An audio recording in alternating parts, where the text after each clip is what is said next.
Assalamualaikum warahmatullahi wabarakatuh. Saya Seta Faridin dari kelas 11 TKJ 2. Jadi di sini akan menjelaskan apa itu fiber optik dari pengertian bagian-bagian kabel fiber optik, jenis-jenis kabel fiber optik maupun kelebihan dan kekurangan kabel fiber optik. Pertama, pengertian fiber optik, optical fiber. Apa itu fiber optik atau serat optik? Adalah jenis kabel yang terbuat dari serat kaca atau plastik halus yang dapat mentransmisikan sinyal cahaya dari satu tempat ke tempat lainnya. Yang kedua, bagian-bagian kabel fiber optik. Yang pertama itu adalah core atau inti. Core adalah bagian yang mentransmisikan cahaya yang terbuat dari kaca ataupun plastik. Kedua, cladding. Bagian optik luar yang mengelilingi core atau inti yang memantulkan gelombang cahaya kembali ke inti. Ketiga, coating atau pelapisan. Pelapisan yang biasanya berlapis-lapis plastik yang diaplikasikan untuk menjaga kekuatan serat atau menyerat guncangan dan memberikan perlindungan ekstra terhadap fiber. Keempat, outer jacket atau jaket luar. Ratusan hingga ribuan serat atau fiber optik yang disusun dan dibundle dalam sebuah kabel fiber optik yang dilindungi oleh pembungkus luar kabel yang biasa disebut dengan outer jacket.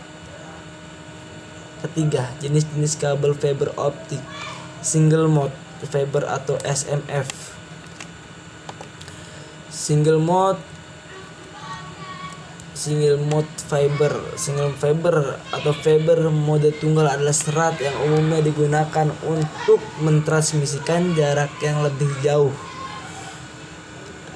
Dan yang kedua adalah multi-mode fiber MMF.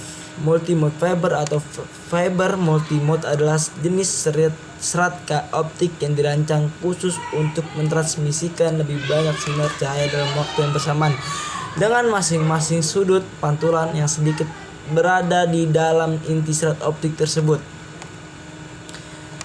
Kelebihan dan kekurangan kabel fiber optik. Yang pertama, kelebihan fiber optik itu adalah bandwidth, karena sistem komunikasi serat optik dapat digunakan untuk mengirimkan lebih banyak informasi daripada kabel tembaga dan sangat cocok untuk digunakan dengan komunikasi digital. 2. Kehilangan daya yang sangat rendah. Serat optik menawarkan kehilangan daya yang sangat rendah. Sinyal dapat ditransmisikan ke jarak yang lebih jauh. Kabel serat optik ini hanya kehilangan sinyal yang sangat rendah, sekitar 0,3 byte per kilometer. Oleh karena itu, pengulang optik atau repeater tidak diperlukan untuk jarak yang relatif jauh. Ketiga, keamanan. Fiber optik memiliki kualitas tinggi dan kinerja kerahasiaan dan komunikasi. Fiber optik sulit untuk disadap. Hal ini dikarenakan serat optik dan atau optical fiber ini tidak dapat membacakan energi elektromagnetik. Keempat, fleksibilitas. Karena kabel serat optik ini jauh lebih ringan dan diameternya lebih kecil dari kabel tembaga, mereka juga menempati ruang lebih sedikit dengan kabel dengan kapasitas informasi yang sama dan dapat lebih mudah diproduksi dan dipasang. Kelima, biaya bahan. Kabel serat optik ini lebih murah daripada kabel tembaga seperti kabel OTP dan lainnya, yang secara drastis dapat mengurangi biaya pemasangan kabel baru pada saat merawat kabel lama.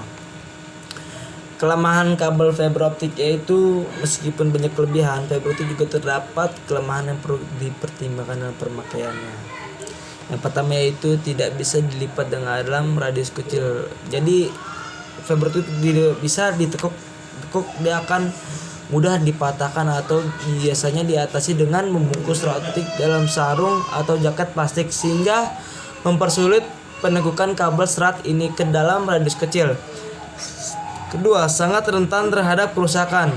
Fiber atau serat optik membutuhkan pelindungan lebih banyak di sekitar kabel dibandingkan dengan tembaga.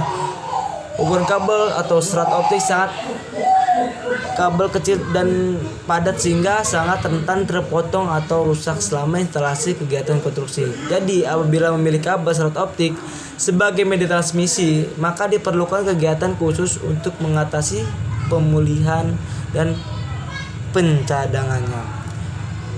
Yang terakhir, biaya instalasi yang tinggi. Fiber atau serat optik lebih mahal untuk dipasang dan harus dipasang oleh spesialis yang telah dilatih terampil. Fiber optik pada dasarnya tidak sekuat kabel tembaga sehingga pemasangannya harus sangat hati-hati dan teliti.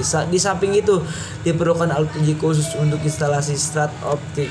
Nah, itulah apa itu fiber optik, dari pengertian, bagian-bagian sampai jenis-jenis dan kelebihan dan kelemahan kabel fiber optik itu.